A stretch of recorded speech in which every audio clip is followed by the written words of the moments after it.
Está começando mais um Conexão Poder. Estamos ao vivo pelo nosso canal do YouTube do Conexão Poder e também pelo Repórter MT no Instagram. Obrigado pela sua audiência. A partir de agora, estamos recebendo aqui o Cidinho Santos, presidente do Conselho Administrativo da Rota do Oeste. A Ana, nossa colega de bancada, também está conosco aqui para a gente começar o nosso bate-papo.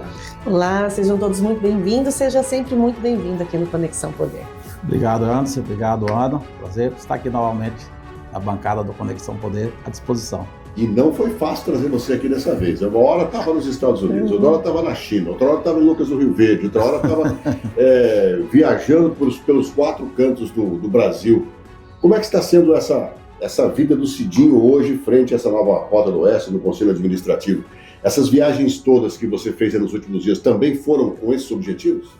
A gente tem os compromissos tanto aqui da empresa aqui no Estado, mas nós temos relações com o BNDES, temos relações com a NTT e relações com a classe política também, né, tanto do governo estadual como do governo federal. Isso acaba tomando bastante tempo, além das demandas do dia a dia, que a gente tem uma equipe muito boa que toca no dia a dia, mas da parte institucional, essa parte eu costumo sempre fazer um pouco mais à frente do relacionamento mais do nível mais alto, né? E acaba por isso que teve esse desencontro. Além disso, tem as minhas obrigações aí como dono de frigorífico, batador de frango. Diálogos administrativos, políticos, por todo o Brasil. Por todo o Brasil. E aí, alguns políticos que vêm aqui, que a gente entrevista, quando toca no seu nome, todos eles são unânimes em dizer que você é uma pessoa que tem entrado em todos os segmentos, em todos os setores, em todos os partidos, e quando precisa apagar um fogo, negociar alguma coisa, chama o Cidinho Santos. É isso mesmo?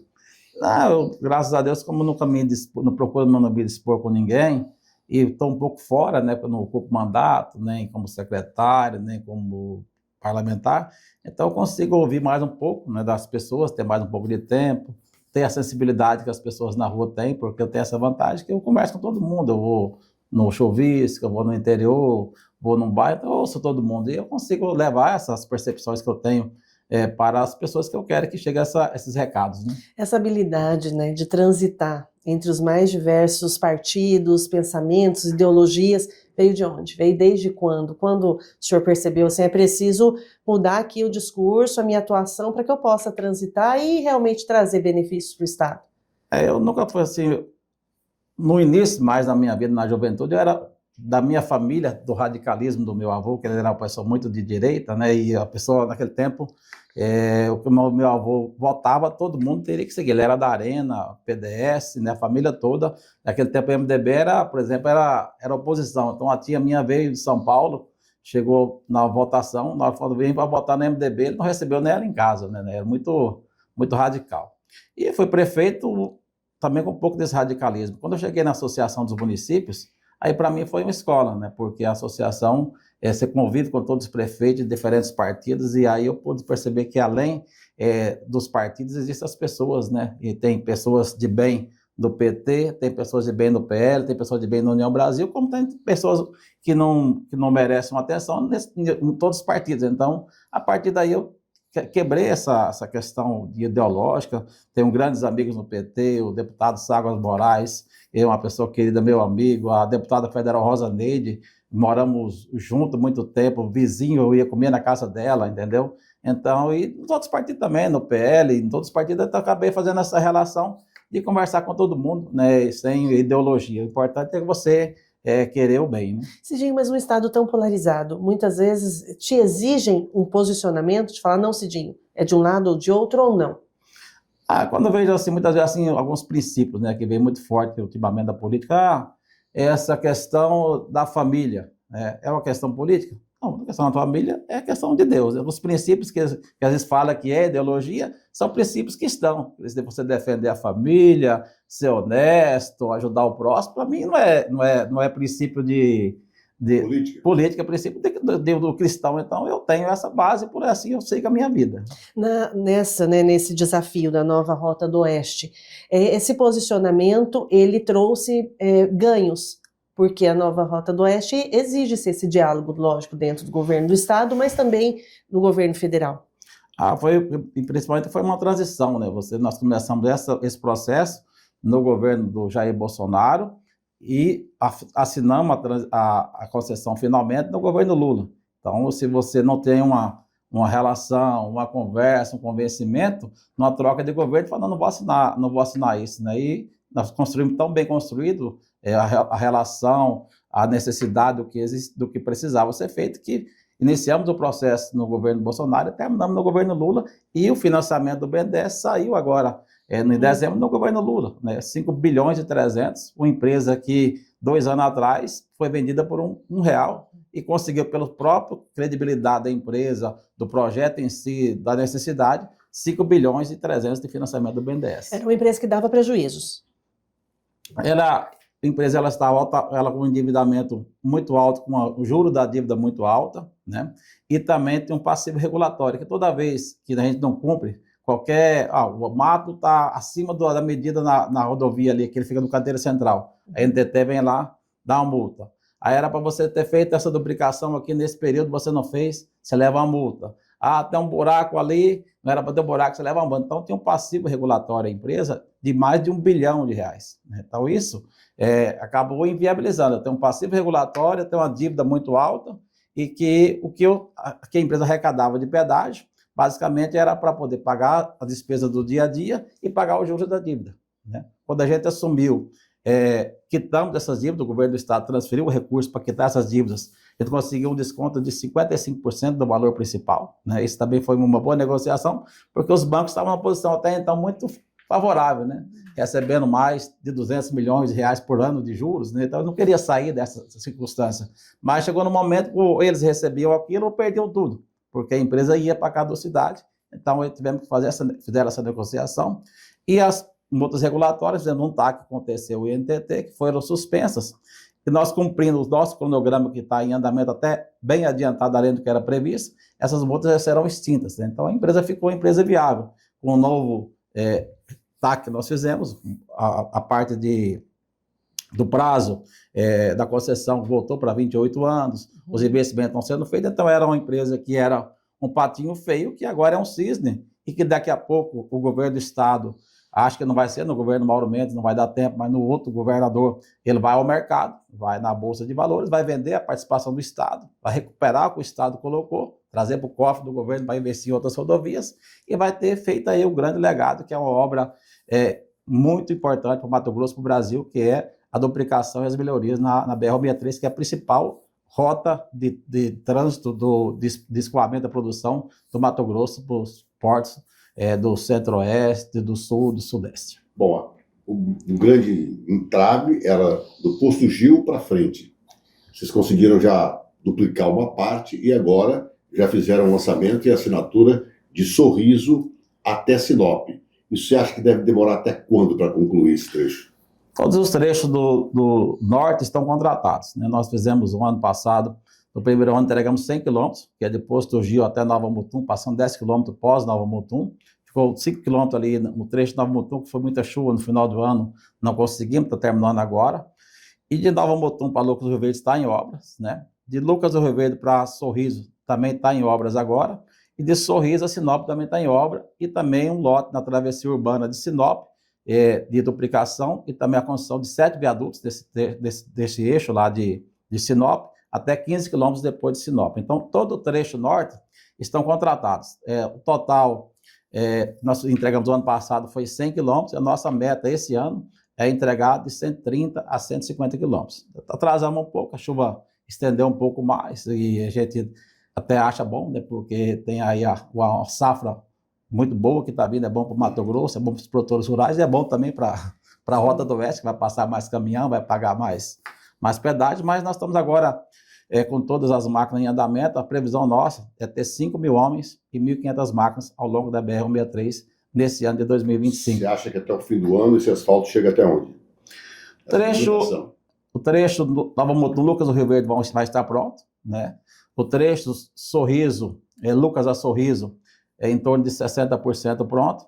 Sorriso a Sinop também em torno de 60% pronto. E a travessia urbana de Sinop, mais dos 15 quilômetros, vão estar prontos. E mais a Imigrantes, nós temos 2 lotes contratados, que é o trecho de Cuiabá, que vai estar pronto, que começou o ano passado, e o trecho de Várzea Grande. Estamos tendo alguns atrasos em função de desapropriações, e não ficará pronto esse ano, mas o ano que vem ficará pronto esse ano. Começa para valer a Imigrantes no trecho de Várzea Grande quando? Agora, depois no trecho Cuiabá e a ponte já estavam em obras, né? E agora nós iniciamos agora o trecho de Várzea Grande. Todos esses avanços já impactaram na diminuição de acidentes e todos esses avanços que virão, já tem um estudo, uma perspectiva do que vai impactar isso?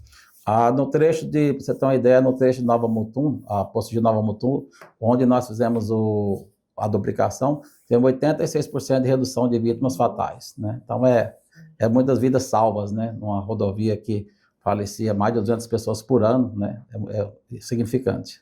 E Cidinho, o que o usuário paga, quanto isso representa em relação a investimentos, esse percentual? Não, tudo que a gente arrecada é importante, mas ainda é preciso muito mais.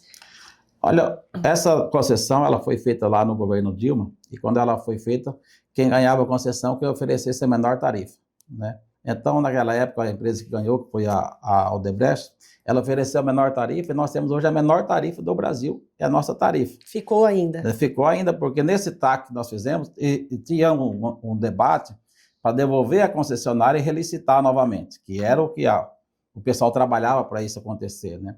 E todas as vezes que a gente foi na reunião na NTT, no Ministério dos Transportes, e falava, olha, essa tarifa de R$ 7,00, ela vai para R$ 14,00 numa relicitação. Ela vai dobrar, e alguns trechos vão ter que refazer a obrigação de duplicar, fazer só a terceira faixa. Então, assim, não era um bom negócio para o Mato Grosso, primeiramente que uma rodovia para uma relicitação, para ela devolver, fazer o novo planejamento da rodovia, relicitar. Tem uma de Minas Gerais que fez esse processo, já tem 6 anos, nunca saiu do lugar. Então, seria imagina essa rodovia que nós estávamos aí, mais 6 anos sem duplicar, 6 anos para começar. Era, né? Inviável. Era inviável. Só de restauração, no primeiro ano, a gente gastou quase R$1 bilhão de restauração da rodovia, que a rodovia também estava muito ruim.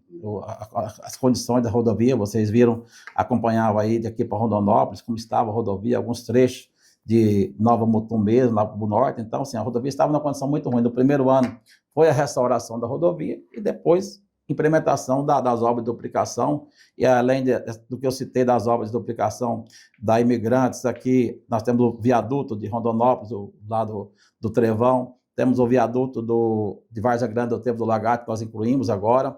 Temos outros viadutos nas outras cidades, travessias urbanas, a recuperação da iluminação pública da rodovia, que toda acabaram com tudo, inclusive roubaram todo o fio, os postes. Tá bom, agora com o projeto de restauração. A área de escape da Serra de São Vicente sempre foi uma demanda muito forte, né, da área de escape, não tem muito acidente. Já estamos terminando de contratar a empresa para começar a execução esse ano lá. Então, tudo aquilo que era uma demanda que estava reprimida de 10 anos, nós estamos nesse curto período de tempo fazendo. Evidentemente, nós temos um comandante por trás, que é o governador Mauro Mendes, né, que ele manda acelerar, a gente vai acelerando, quando falta o dinheiro, eu vou lá e falo para ele, precisa um pouco de precisa um pouco de recurso, né? Por falar em dinheiro, quanto se arrecada com a cobrança do pedágio? O nosso faturamento é em torno de 600 milhões por ano, 600, talvez esse ano chegar a 700 milhões de reais por ano. Então, com esse faturamento nosso, a gente paga as nossas despesas da empresa e vamos pagar o financiamento do banco, entendeu? Essa que é a equação que nós fazemos, né? Uma antecipação das obras, porque essas obras, dentro do TAC, era para ser feita em 8 anos. O governador pediu para ser feito em 3 anos. Com essa antecipação, exige um pouco mais de aporte. Aí, quando exige um pouco mais de aporte, o Estado faz como se fosse um empréstimo, porque lá na frente o Estado colocou, como eu disse antes, ele vai retirar com juros e correção monetária, que vai ser um bom investimento para o Estado do Mato Grosso. Não só financeiramente, mas principalmente pelas vidas que são preservadas, né? E de melhor tráfego, né, de escoamento da produção das pessoas que usam a BR-163. Impacta na economia. Impacta na economia bastante. Quantos quilômetros hoje há? Mais de 800 quilômetros, 1.000 quilômetros? Qual o tamanho do trecho que você administra? Nós temos 860 quilômetros aproximadamente, que é da rodovia. Desses 860, precisa duplicar 450. 450. Qual o pior trecho hoje? O pior trecho, que tinha mais acidente, mais perigoso, porque ele não tinha acostamento, era o trecho de Posto Gil Nova Mutum, onde tinha mais acidente, era o pior trecho, tanto que foi o trecho que a gente fez primeiro. E as obras que estão mais avançadas ou menos avançadas hoje, em que lugar está? E depois desse trecho é Imigrantes, né? Porque é você entra na Imigrantes para atravessar ali Cuiabá, Várzea Grande, um trauma, né? E pós isso aí Nova Mutum, a Lucas do Rio Verde, a obra está mais adiantada, que nós já vamos entregar esse ano já pronta, então você vai sair de Posto Gil, vai até Lucas do Rio Verde até o final do ano, toda duplicada. A regulação é da agência nacional e não da agência estadual. É da Agência Nacional, porque apesar de que nós temos uma empresa que é a Nova Rota do Oeste, que o acionista dela, o dono da Rota do Oeste, é o MTPAR, que é um órgão de governo, né? Mas a rodovia continua a BR, então, sendo a BR, ela continua sendo regulada pelo órgão federal, que é a NTT. Uma coisa que se fala pouco, a gente cobra muito que o pedágio é caro, ninguém gosta de pagar o pedágio, ninguém gostava de pagar porque não tinha o serviço, não era oferecido. Sim. Hoje o serviço está sendo oferecido, mas um assunto que se toca muito pouco é os serviços extras que essa nova Rota do Oeste precisa oferecer a quem circula. Carro estragado, carro com pneu furado, essa assistência toda hoje, ela está funcionando?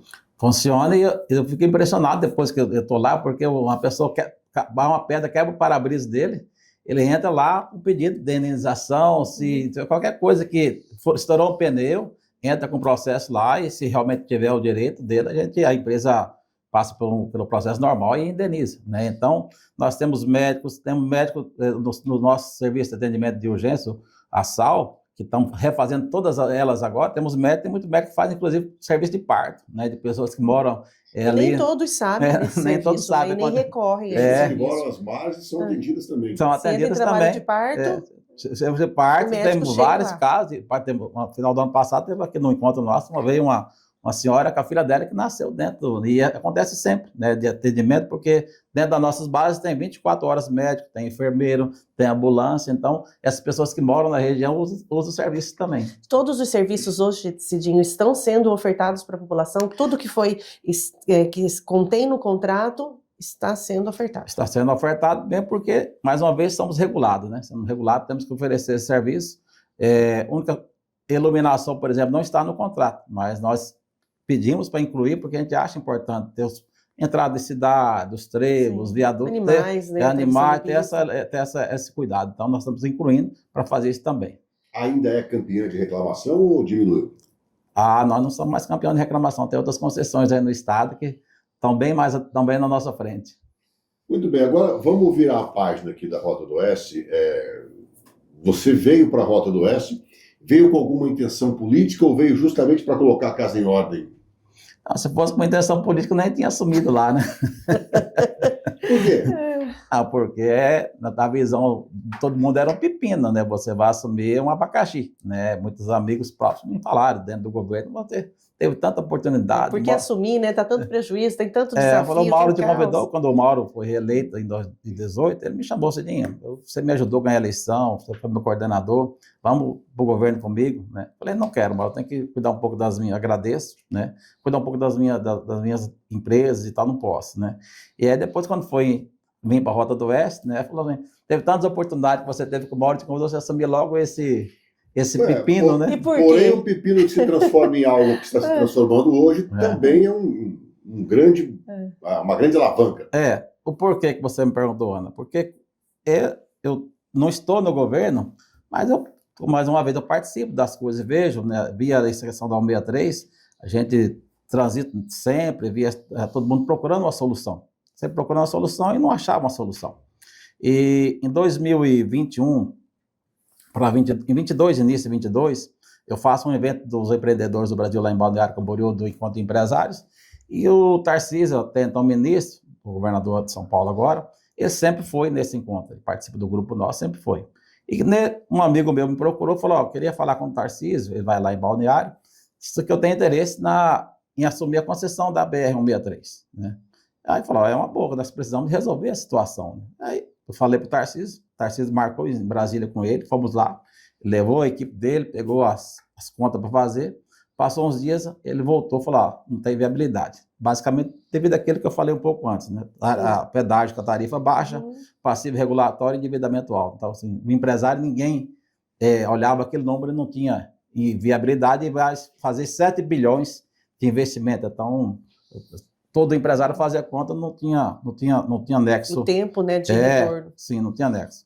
E já tinha passado, da concessão de 30 anos, já tinha passado 10. Então, assim, você tem 20 anos para fazer esses investimentos, resolver essa dívida e para recuperar, não recuperava, né? E aí, não deu certo, apareceu outro interessado também, não deu certo, deu uma ideia, fui ao governador e falei para ele, ó, porque o MTPA, o Estado não assume essa situação, precisa ser resolvida. O governador falou, mas será? Ficou assim pensando, conversou com outras pessoas também dentro do governo, como o vice-governador Otaviano Pivetta, o Mauro Carvalho, secretário da Casa Civil, e o Rogério Galo. Então, num grupo nosso ali muito pequeno, começamos a discutir essa possibilidade. O governador Mauro Mendes, o secretário da Casa Civil, o vice-governador Rogério Galo e eu. E eu fiquei ali, então, como intermediador ali perante o ministro Tarcísio, né, de começar as conversas e tal. Foi conduzindo, né? Depois perante a NTT, depois perante o TCU. Eu fui fazendo esse meio de campo, né? E trabalhando isso muito sigilo. E tinha, por outro lado, tinha a classe política que estava forçando o Bolsonaro a assinar a caducidade da concessão. Eles achavam que era a solução, né? E nós achávamos que essa não era a solução, né? Então, tinha uma pressão para um lado e outra pressão para o outro. Mas o ministro da Casa Civil, Ciro Nogueira, ele estava do nosso lado, nos ajudando para conduzir o processo, mas todo o processo tem um pouco de prazo, né? E eu sei que quando chegou em julho, mais ou menos, de 2022, o Bolsonaro assinou a caducidade da concessão. Aí todo o nosso trabalho que a gente tinha feito já de março até junho, julho, estava perdido, né? Porque com essa assinatura, não... E para quem não entendia, achava que tinha sido uma grande coisa. Olha, vai tomar a concessão, não sei o quê, mas seria um retrocesso muito grande. 5 anos para relicitar, para recomeçar, dobrar a tarifa. E aí eu falei com o diretor da NTT, o Rafael Vitale, liguei para ele e falei, Vitale, perdemos tudo, né? Ele falou, tem uma chance. Ele falou, tem uma chance. Ele falou assim, em 90 dias, se a gente conseguir aprovar o TAC no TCU, aí na NTT, depois o TAC no TCU, dá tempo, então dá um prazo de 90 dias para resolver isso. Ele falou, estudei a legislação, tem 90 dias. Aí marcamos com o Bruno Dantas lá no TCU, a primeira conversa.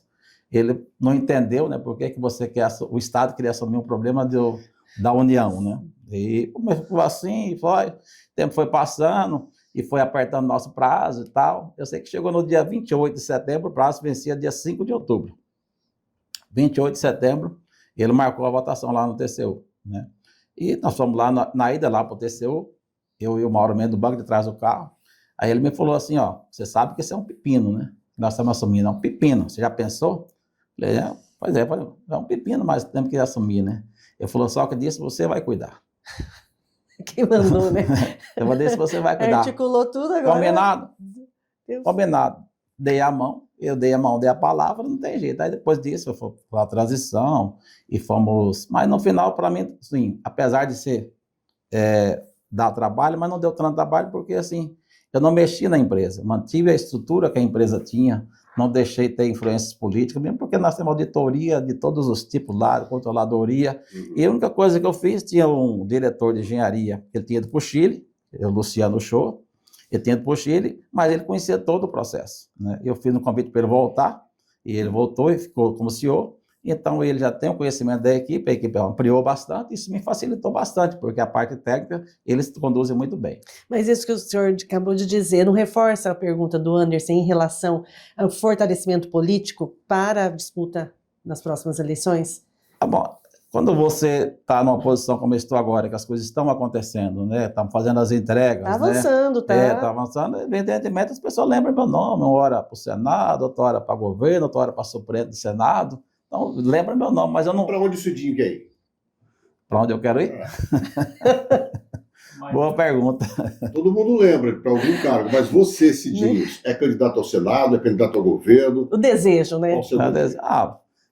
Você sabe que eu me sinto muito bem assim, né? Um dia, lá no Palácio, o governador Tarcísio esteve lá como ministro ainda, e desceu, vamos gravar um vídeo, né? E lá embaixo, depois você até viralizou esse negócio.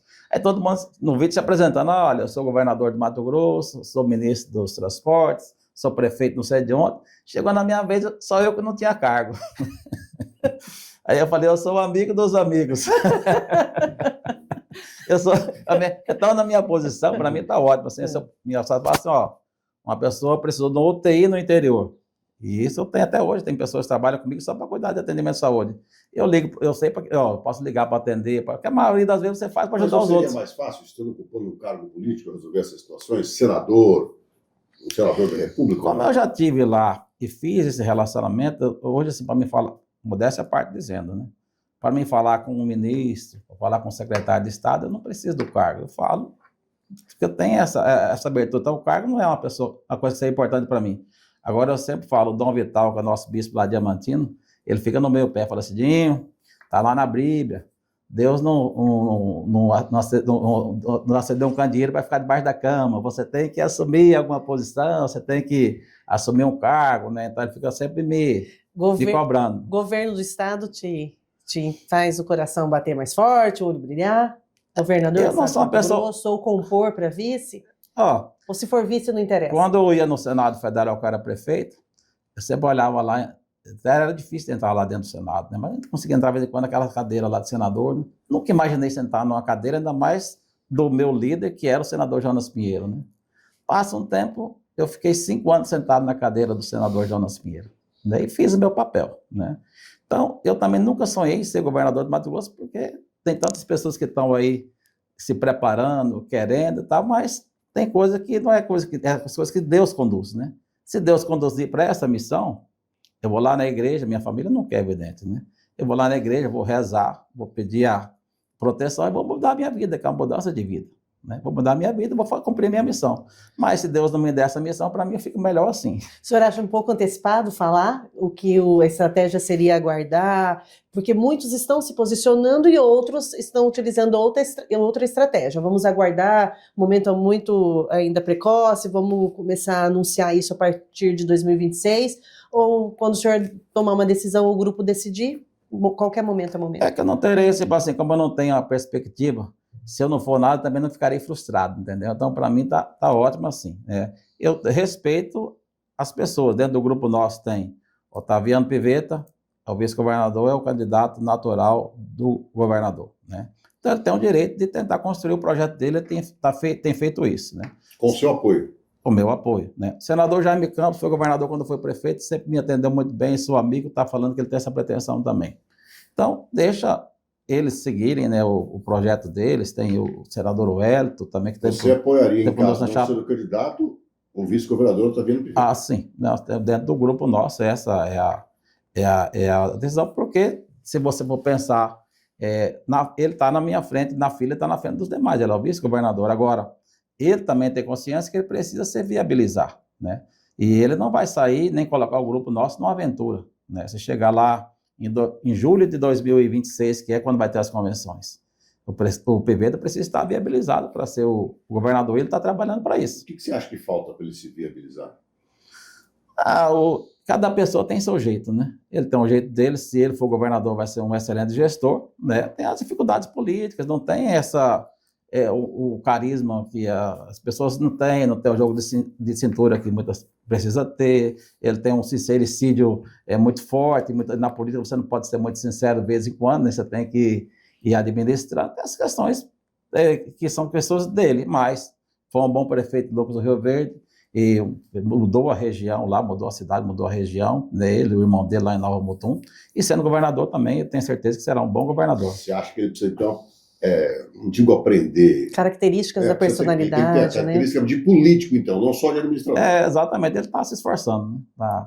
Está se esforçando para isso. Cidinho, é a soma, as características da personalidade nesse diálogo com a população, com os seus pares, e também a capacidade de gestão, uma coisa distante da outra. Um político realmente que tem essa força teria que juntar essas duas habilidades?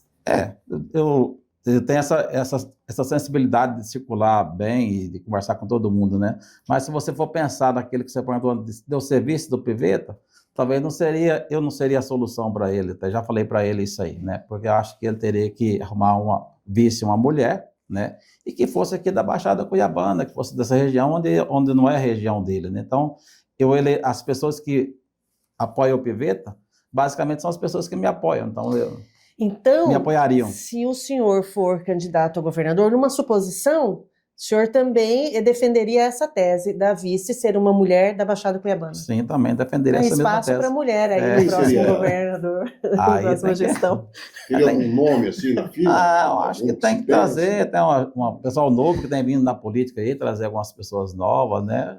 Tudo depende, assim, depois que eu coordenei as 2 campanhas do Mauro Mendes, e já tenho coordenado a campanha do Blário lá, que foi minha também em 2010 no Senado, Eu vejo assim, a política hoje tem muita ciência, não é só aquela política antigamente acabou, né? De você, vou contratar uns cabos eleitoral no interior, fazer um acerto com o vereador, não sei o que, isso já acabou, né? Hoje tem que ter ciência para você entender o que é que o eleitor quer. Tem eleição que o eleitor fala assim, se a pessoa é corrupta, se tiver uma manchinha de corrupção, o eleitor não vota.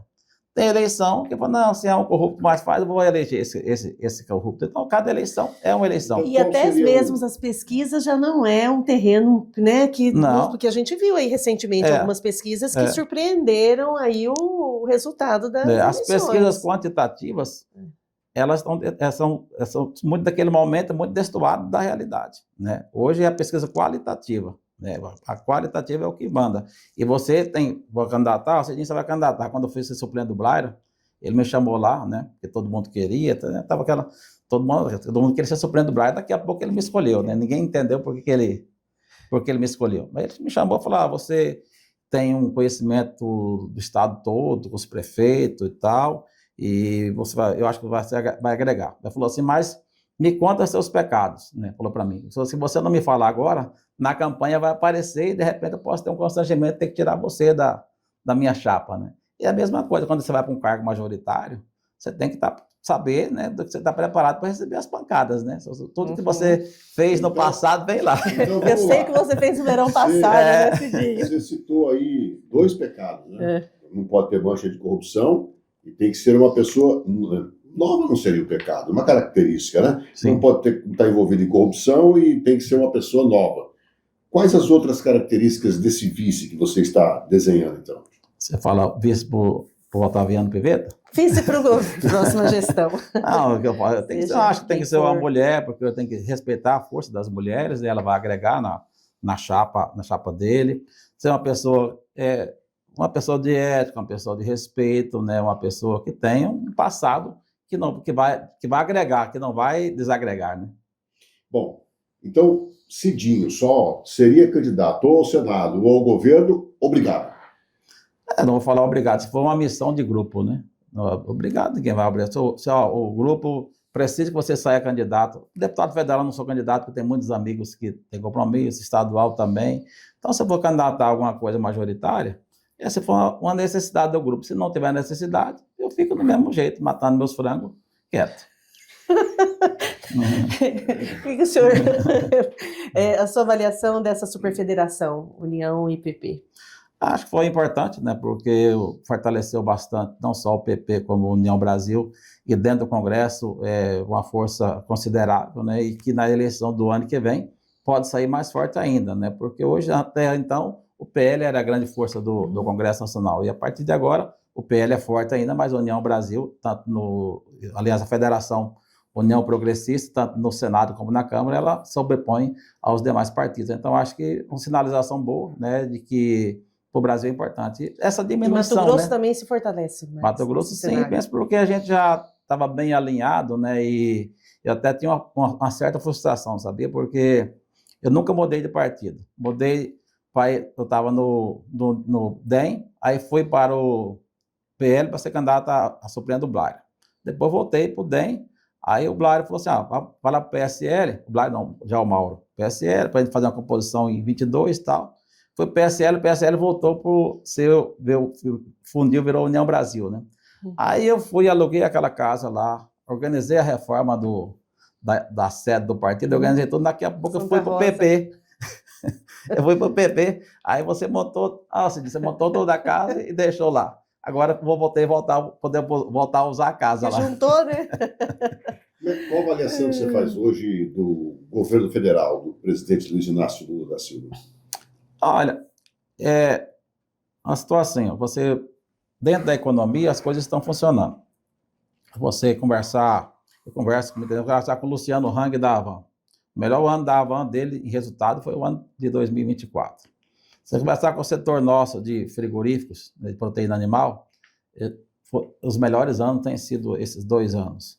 O pessoal de eletrodoméstico, o pessoal que vende motos, a economia, ela está funcionando. O governo tem, de alguma forma, mantido o dinheiro circulando, né? Eu não sei até quando isso vai à frente, mas tem mantido essa distribuição e a economia está funcionando. Aí nós temos um juro que está fora da realidade, né, do Brasil. Você tem uma inflação de 5% e o juro já está chegando quase 15%. Né? Então, isso atrapalha muito os investimentos. Se eu vou investir, eu não vou investir, pegar um juro, se a Selic amanhã vai para 14,75%, estão falando, quarta-feira. E 14,75% mais o spread do banco vai dar 20%. Qual que é o investimento que você faz que vai te dar 20% de retorno? Então, ninguém está... Com esse juro, não tem investimento. Então, só que tem uma economia circulante, né? Vai chegar um momento que o Banco Central vai ter que se entender com o governo, porque vai ser próximo, né? Porque não é possível que o Banco Central vá passar do juro de 15%, é um escândalo, né? E o governo também vai ter que fazer a parte dele, programar um ajuste fiscal, se organizar. Nós temos aí que vai ter que ser feito, qualquer governo que entrar depois do Lula, uma reforma da Previdência, né? Novamente, tem um lado bom, que é que as pessoas estão envelhecendo mais, mas tem já um outro grande déficit de reforma que é necessário. Então, é um incógnito você falar assim, o que vai ser o futuro desse governo, né? Tem essa questão da economia que está funcionando, que eu estou falando, a economia circular está circulando, tem um juro alto, que restringe os investimentos, mas está muito cedo ainda para dizer o que vamos ter para frente. Bom, você é matador de frango, está no meio rural. O matador de frango, ele mexe com frango, abate de frango, frigorífico de frango, mas ele brincou que ele é matador de frango aqui. Como é que você avalia o posicionamento hoje de termos um ministro mato-grossense nessa área da agricultura lá? Tem sido bom para o Estado, não tem sido bom? A conversa melhorou, não melhorou? Qual que é a sua avaliação? Olha, o Fábio foi do nosso grupo político, né? Eu tenho uma relação com ele, hoje não tanto, né? Eu acho que ele errou muito no começo, porque talvez ele poderia ter até ajudado mais o presidente se o Roberto Rodrigues ele foi ministro do Lula, no primeiro mandato. E até hoje é um respeitado ministro da Agricultura, porque ele, como ministro da Agricultura, ele defendeu os agricultores. Eu estou aqui como ministro da Agricultura defendendo os agricultores, não estou defendendo MST, não defendendo... Então, ele foi respeitado e isso ele ajudou na interlocução do próprio Lula com o setor. Né? Então, ele foi dessa ponte. Né? O Fábio, no começo, né, ele não entendeu isso, ele preferiu mais ficar ao lado do governo do que defender os agricultores, o setor que ele representa lá. Agora, eu tenho percebido que ele tem feito uma inversão aí de defesa do setor, né? Mas no primeiro momento ele errou e isso acabou afastando, por isso que nunca conseguiu trazer esse agro para perto do governo, porque o interlocutor, que seria ele deveria ter peitado algumas pautas, peitado a Marina Silva em algumas pautas, peitado um outro ministério que defende lá as invasões de terra de outra pauta, porque isso fortaleceria ele perante o setor produtivo. E essa pauta, ele não fez essa defesa. Mas agora o senhor percebe uma reaproximação, uma percepção? Não, eu vejo que ele, todo o começo é assim, né? Eu percebo uma inflexão dele, de tentar aproximar, de fazer um movimento diferente. Eu tenho observado isso, e isso é positivo, porque isso ajuda não só ele como ministro, né, mas ajuda também o governo. E você acha que ele está fazendo isso? Seria em função do período eleitoral que está chegando? Ele é um senador licenciado, está como ministro, você acha que isso influencia ou não? Politicamente tudo influencia, né? E principalmente você está como senador num estado que é do agronegócio como Mato Grosso, você tem que estar próximo da sua base, influencia. Mas também seja um pouco de experiência, né? Você vai aprendendo com a vida, né? A gente sempre está aprendendo, apanhando e aprendendo. Muito bem, o papo está indo bem. Alguma coisa que a gente não tocou no assunto aqui que você queria acrescentar? Não tem nada a acrescentar, não. O bom dele é que a gente vai perguntando, e talvez por isso, quando os políticos vêm aqui e citam muito você parece ser uma pessoa centrada e bastante política ao falar. Dos candidatos que estão pintando aí, nós temos o Wellington Fagundes, Otaviano Pivetta, quem? Jaime. Acho que os que se demonstraram mais fixos para ser candidato ao governo são esses três, ou tem algum outro que eu esqueci? Não, né? Não, Desses três que estão aí, desses três que eu citei aqui, que já apresentou a cara para bater como candidato ao governo, você acha que vai ser uma disputa... Bom, difícil, não seria uma pergunta óbvia, né? Será difícil. Mas você acha que se alguém sai na frente? Não acho que ninguém sai na frente. Os três são três excelentes candidatos, né?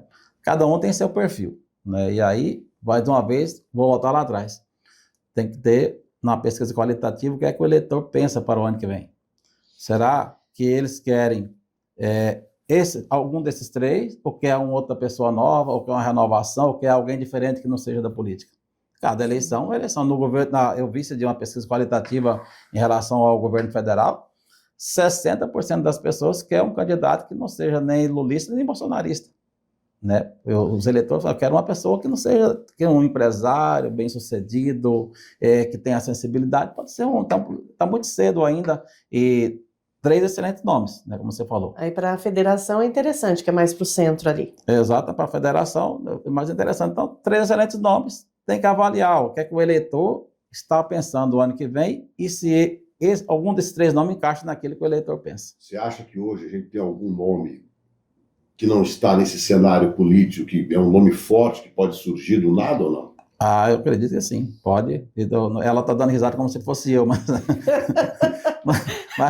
Além do Cidinho. Não, além do Cidinho, qual outro nome? Tem outros nomes de pessoas que se manifestam, que me procuram, né, que falam, se você não for candidato, eu vou ser candidato, né, e que tem perfil, né, que surpreenderia. Né? Então a gente pode ter uma surpresa. Pode ter muita surpresa, porque tem pessoas que procuram, né, e falam dessa forma. Então, assim, tudo é possível. Não dá para dar nenhum spoiler de um nome forte, assim, ou conhecido, que teria se interessado em ser candidato? Vou falar, Maurício Tonhais, nessa Bahia. Um empresário, um cara do bem, que eu gosto dele. É um cara que, se ele sair candidato, é uma pessoa, tanto ao Senado quanto ao governo, uma pessoa diferenciada. Tem esse Odílio Balbinotti aí lá de Rondonópolis, que foi citado o nome dele também, que também acaba mexendo com o tabuleiro. Então, o Tarcísio, quando foi candidatar em São Paulo, eu fui lá com ele em abril de 2022, o primeiro dia que ele desceu em São Paulo como pré-candidato, eu e ele, descemos, dormimos no hotel, todo dia levantamos de manhã, eu, Tarcísio, a Paloma, assessora dele, e levei um pastor lá de Balneário Camboriú, pastor Marcabute, para visitar as igrejas evangélicas.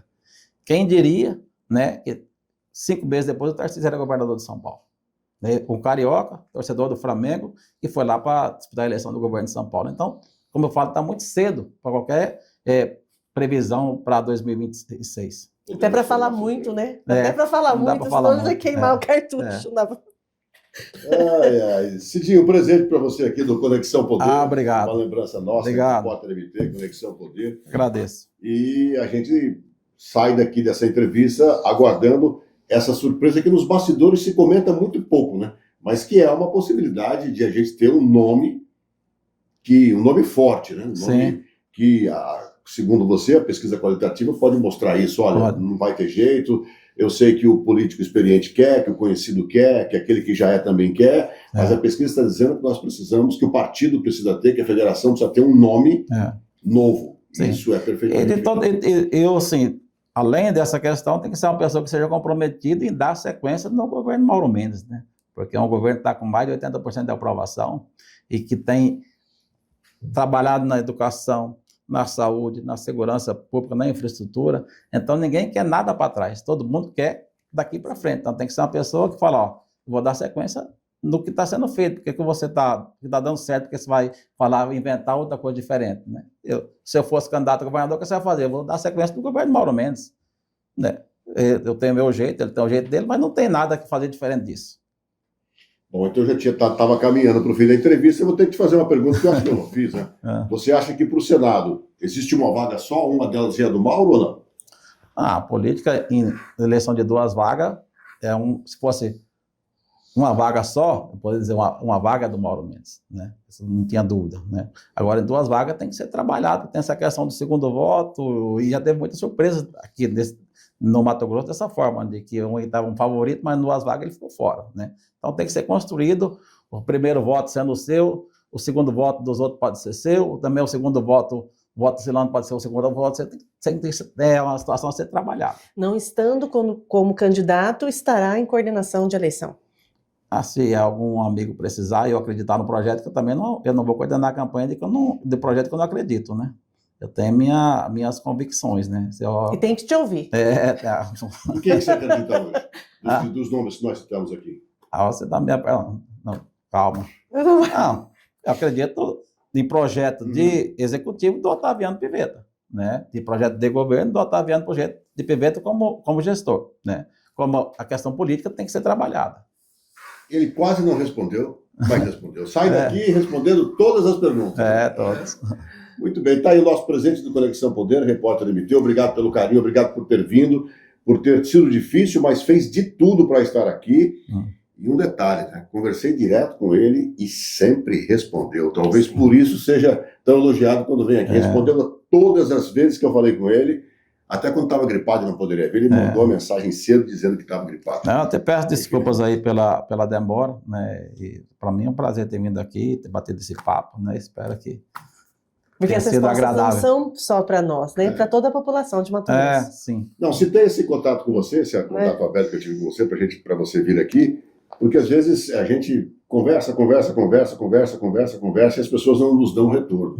E o Conexão Poder, o que ela quer é o que nós estamos fazendo aqui, bater um papo, né? Expor para o cidadão, para as pessoas que nos acompanham, que nos assistem, que leem o Repórter MT, que estão no Conexão Poder, e orientar essas pessoas. Nós estamos num momento importante que você citou aí, que poucos citam, né? O cara que assumiu o governo do estado vai ter uma responsabilidade maior que se tivesse pegado o estado quebrado. Sim. É manter o estado de Mato Grosso na linha que ele está. Com o cidadão chegando a pedir assim, olha, o governo podia subir a obra do contorno leste. O governo podia asfaltar Miguel Sutil. Ou seja, as pessoas pedindo que o governo faça também aquilo que o município não fez. Agora, por exemplo, só para encerrar, esse trecho de Sinop a Guarantã do Norte lá, né, que não está na nossa concessão, né?